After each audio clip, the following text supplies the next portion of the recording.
आचार्य मानतंग गोस्वामी जी की कृति श्री भक्तम्बर जी की और आचार्य मानतंग गोस्वामी जी जो अष्ट प्रातिहार्यों का वर्णन, उनकी महिमा, उनका गुणगान कर रहे हैं अष्ट प्रातिहार्यों के माध्यम से। कुंदावदात चल चामर चारु शोभम विभ्राजते तब बपु कल द्योतिकांतम उद्यच्छ शांक चुचि निर्झर वारिधार मुच्चैष्टतम सुरगिरेरिवशात कुंभम। हे भगवान, हे आदिश्वर स्वामी, हे तीन लोक के नाथ, कुंदावतार, कुंद पुष्प के समान श्वेत, चल चामर हिलते हुए चवर की, चारु शोभम। हे भगवान, वह कुंद पुष्प के समान निर्मल श्वेत हिलते हुए चवर की सुंदर शोभा से युक्त, कल द्योत स्वर्ण के समान, कांतम कांति बाला, तब माने आपका, बपु माने शरीर, उद्दच्छ शांख उदय होते हुए चंद्रमा के समान, शुचि निर्झर निर्मल झरनों की, वारिधारम जलधारा से युक्त, सुरगिरे सुमेरु पर्वत के सात कुंभम स्वर्णमयी, उच्चेष्टतम ऊंचे तट के एवं माने समान विभ्राजते सुशोभित हो रहा है। हे प्रभु, आपकी जो स्वर्णमयी काया है ना, आपका जो सुंदर रूप है ना, आपका जो सुंदर शरीर है, आपकी जो स्वर्णमयी काया है, वह वहां पर काया पर श्वेत सुंदर चवर ढोरे जा रहे हैं देवों के द्वारा।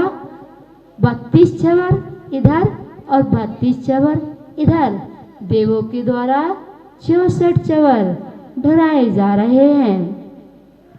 ऐसा लगता है हे भगवान, जब वह चवर देव आपके ऊपर चवर ढराते हैं तो ऐसा प्रतीत होता है जैसे मेरु पर्वत पर कोई चंद्र कांति सा जल का झरना ऊपर से गिर रहा हो। ऐसा लगता है जैसे सुमेरु पर्वत से चंद्रकांति सा जल का झरना प्रभु के ऊपर गिर रहा हो, उसकी धाराएं प्रभु के ऊपर अभिषेक हो रहा हो, ऐसा प्रतीत होता है। भगवान, इन 64 चवर जो देवगण ढुराते हैं आपके दोनों साइड, और इन चवरों से ऐसा भी प्रतीत होता है जैसे ही चवर ढुराए जाते हैं तो एक संदेश यह भी मिलता है कि जो जितना नीचे झुकता है वो उतना ही ऊपर उठता है, ऐसा प्रतीत भी होता है। चवरों से हमें यह सीखना चाहिए। आप जब भी चवर ढुराते हैं उन चवरों को ढुरते हुए देखिए, जैसे ही चवर एक बार नीचे आते हैं वैसे ही फिर ऊपर जाते हैं। जो जितना झुकता है वह उतना ही ऊपर उठता है। इसलिए हे भगवान, जो देव है ना वो आपके ऊपर 64 चवर ढुरा रहे हैं और कितना सुंदर वह समूह शरण में आपकी स्वर्णिम कांति वाली दिव्य देह। हे भगवान, वह समूह शरण और उस समूह शरण में आपकी सुंदर स्वर्णिम कांति वाली दिव्य देह के दोनों ओर 32 चवर ढुराए जाते हैं। कुंद के फूलों जैसे वह श्वेत शुभ्र धवल चवर की कांति वैसे ही सुंदर प्रतीत होती है जैसे स्वर्णगिरी के ऊपर दोनों ओर से चंद्रमा की किरणों के समान उज्जवल जल प्रताप की गिरती हुई धवल धारा ऐसा प्रतीत होता है। हे भगवान, आपके ये अष्ट प्रातिहार्यों में ये 64 चवर आपके 46 मूल गुणों में ये 8 प्रातिहार्यों का वर्णन है। हे भगवान, आप 46 गुणों से युक्त हैं। 10 जन्म के, 10 केवल ज्ञान के, 14 देवकृत और 8 प्रातिहार्य। एक एक प्रातिहार्य की वर्णना, एक एक प्रातिहार्य की उपमा, उनकी महिमा दर्शाना और उस महिमा में उस अष्ट प्रातिहार्यों के माध्यम से श्री जी का गुणगान करना, उस गुणगान में डुबकी लगाना, उनके गुणों में डूब जाना। 8 प्रातिहार्यों का चिंतन करना, मनन करना, ध्यान करना, अपने ध्यान में लीन होकर के उस समूह शरण की महिमा को अपने ध्यान में लाना। उस समूह शरण में 3 गति के जीव वहां प्रभु की वाणी सुनने में आनंद लेते हैं। त्रियंच गति के जीव, देव गति के जीव, मनुष्य गति के जीव प्रभु की दिव्य ध्वनि सुनते हैं। हे भगवान, आपकी महिमा अपरंपार, आपकी महिमा अपरंपार है। आपका गुणगान देव भी नहीं कर सकते तो सामान्य मनुष्य कैसे कर सकता है। आपकी भक्ति, हे प्रभु, एक बार मन में ये भाव आना चाहिए कि हमें भी एक दिन समोसण में साक्षात जाकर प्रभु की वह दिव्य देशना सुनने को मिले। ऐसे मन में भाव आने चाहिए, ये भावना बानी चाहिए। आप सांसारिक चीजों की भावना भाते हो, कभी एक बार वीतरागता की भावना भाने का प्रयास कीजिए। उस वीतरागता में डूबने का प्रयास कीजिए। जब जब आप वीतरागता की और निहारोगे तब तब आपका संसार कम होता चला जाएगा। हे भगवान, बस एक बार उस समोसरण के दर्शन करा दीजिए ना, जिससे एक बालक अपने माता पिता से लड़े आता है, मीठी मीठी भाषा में जिद करता है, पिताजी मुझे यह चाहिए, ये वस्तु चाहिए, और जब तक उसके पिताजी उसकी मनपसंद वस्तु को नहीं दिला देते तब तक वह अपने माता पिता से जिद करता रहता है। ऐसे ही हमारे पिताजी तो 3 लोक के नाथ हैं और हमें भी अपने पिता से जिद करना चाहिए। कैसी जिद करना चाहिए? क्या कहना चाहिए कि हे त्रिलोकीनाथ, एक बार हम आपसे प्रॉमिस करते हैं, एक बार हमें भी समोसरण के दर्शन करा दीजिए ना प्लीज। एक बार हमें भी चित्रशिला के दर्शन करा दीजिए ना। और जब तक हमारी ये फरमाइश पूरी नहीं होगी तब तक हम आपकी भक्ति करना नहीं छोड़ेंगे, आपका गुणगान करना नहीं छोड़ेंगे।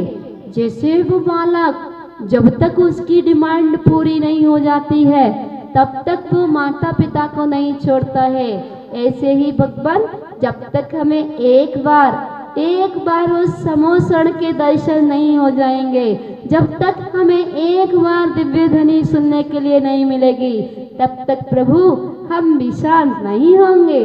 हमारी भी यही भावना है। ये प्रार्थना दिल की बेकार नहीं होगी, ये प्रार्थना दिल की बेकार नहीं होगी, पूरा है भरोसा मेरी हार नहीं होगी।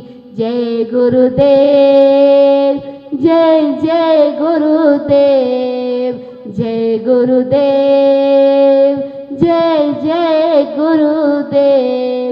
मैं हार जाऊं ये कभी हो नहीं सकता, बेटा अगर दुख में पिता सो नहीं सकता। बेटे की हार तुम्हें स्वीकार नहीं होगी, बेटे की हार तुम्हें स्वीकार नहीं होगी, पूरा है भरोसा मेरी हार नहीं होगी, पूरा है भरोसा मेरी हार नहीं होगी। जय गुरुदेव, जय जय गुरुदेव। हे भगवान, मुझको भी पूरा विश्वास है एक दिन हम लोग सिद्धशिला जरूर पहुंचेंगे, एक दिन समोसरण, उस समोसरण में आपकी दिव्य ध्वनि सुनने का अवसर जरूर प्राप्त करेंगे। जब तक हमें ये अवसर प्राप्त नहीं होगा तब तक हम देव शास्त्र गुरु की शरण को कभी नहीं छोड़ेंगे।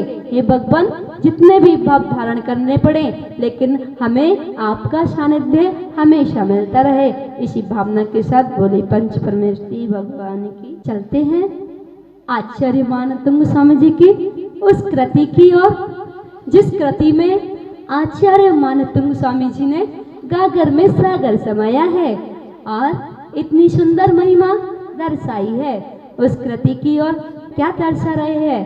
3 छत्र कैसे होते हैं वो 3 छत्र। चलते हैं उन 3 छत्रों की ओर। छत्रत्रयम् तव विभाति शशांक कांत, मुच्चैस्ततं स्थगित भानुकर प्रतापम, मुक्ताफल प्रकरिजाल विवृद्ध शोभम, प्रख्याप्य त्रिजगता परमेश्वरत्व।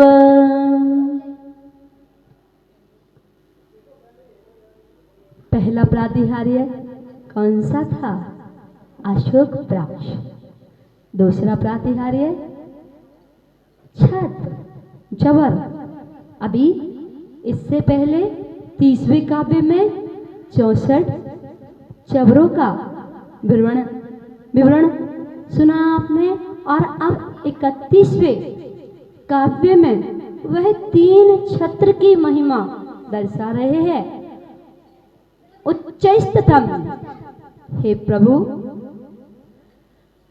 हे तीन लोकनाथ, हे जिनेश्वर, हे आदिश्वर, आपकी भक्ति में आचार्य मानतंग स्वामी जी 31वें काव्य में कह रहे हैं, उच्चैस्ततम, ऊपर स्थित, शशांक कांतम, चंद्रमा के समान कांति वाले, स्थगित, रोक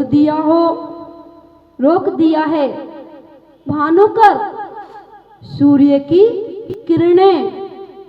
किरणों के। हे भगवान, ऊपर स्थित चंद्रमा के समान कांति वाले, रोक दिया है सूर्य की किरणें के प्रचंड ताप को। प्रताप माने प्रचंड ताप को। जिन्होंने ऐसा तथा मुक्ता फल मोतियों के प्रकर जाल समूह वाली झालर से विवृद्धि शोभम बढ़ रही है, शोभा जिनकी ऐसे छत्रत्रयम, 3 छत्र, तब माने आपके, त्रिजगता, तीनों जगत की, परमेश्वरत्वम, परमेश्वरता को प्रकट करते हुए, विभाति माने शोभायमान हो रहा है। हे भगवान, हे नाथ, चंद्रकांति के समान 3 छत्र आपके ऊपर सूर्य ताप को रोकते हुए सुशोभित हो रहे हैं, ऐसा लग रहा है। और मोतियों के समूह से खंचित छत्र तीनों लोकों की ईश्वरता को प्रकट कर रहे हैं, ऐसा प्रतीत होता है। हे भगवान, यह 3 छत्र दिखला रहे हैं, आप तीनों लोगों के अधिपति हो। हे भगवान, ऐसा प्रतीत होता है आप एक नगर के, आप आगरा नगर के, आप एक शहर के, आप एक देश के नहीं, आप तो तीन लोगों के अधिपति हो, ऐसा प्रतीत हो रहा है।